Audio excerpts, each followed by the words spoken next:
ప్రవాహం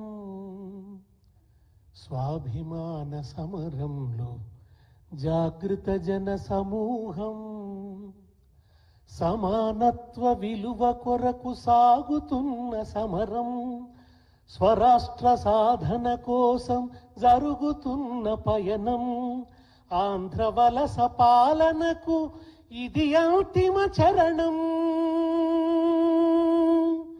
చేరువలోనే ఉన్నది చెరవీడే సమయం ఆ ఉదయంలో ధ్వనించును ఆ ఉదయంలో ధ్వనించును జయశంకరు హృదయం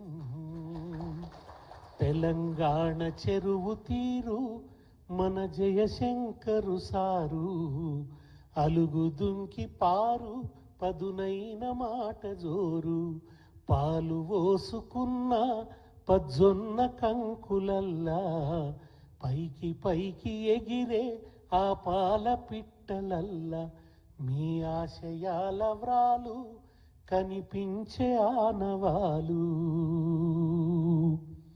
1952 ముల్కీ ఉద్యమం 69 తొలిదశ ఉద్యమం మళ్ళీ 96 నుంచి ప్రారంభమై మలిదశ ఉద్యమం ఈ 3 ఉద్యమాలకి కర్మసాక్షి ఒక ఉద్విగ్న భాగస్వామి మనందరికీ గొప్ప ప్రేరణ ఇచ్చినటువంటి వ్యక్తి జయశంకర్ గారు. ఆయన నుంచి మనం నేర్చుకోవాల్సింది ఒక దశలో ఎవరు వినేవాళ్ళు లేరు తెలంగాణ గురించి చెప్తే 69 ఉద్యమం తర్వాత, కానీ ఆయన వదలలేదు. వదలకుండా 69 నుంచి చెప్పుకుంటూ వస్తే కేసీఆర్ అనే ఒక అద్భుతమైన నాయకుడు అవతరించాడు. దానికి ముందు పూర్వరంగం అంతా వాళ్ళు సిద్ధం చేసి పెట్టారు కనుక అది ఉద్యమానికి విరామమే తప్ప విరమణ ఎప్పుడూ లేదు అని ఆయన అద్భుతమైన కాయినైజేషన్ అట్లా చాలా ఉన్నాయి. ఇది స్టేట్ ఫైటే తప్ప స్ట్రీట్ ఫైట్ కాదు అని కానీ ఇట్లా చాలా ఆయన మన ఆందోళన రాజకీయ ప్రక్రియ భావజాల ప్రచారం అని వివిధ సందర్భాల్లో ఆయన అద్భుతమైన కాయినైజేషన్ చాలా ఉన్నాయి. అవి ఇంకెప్పుడన్నా మనం వివరంగా మాట్లాడుకుందాం. ఇప్పుడు చివరిగా ఓట్ ఆఫ్ థ్యాంక్స్ రావుల గారు తెలియజేస్తారు.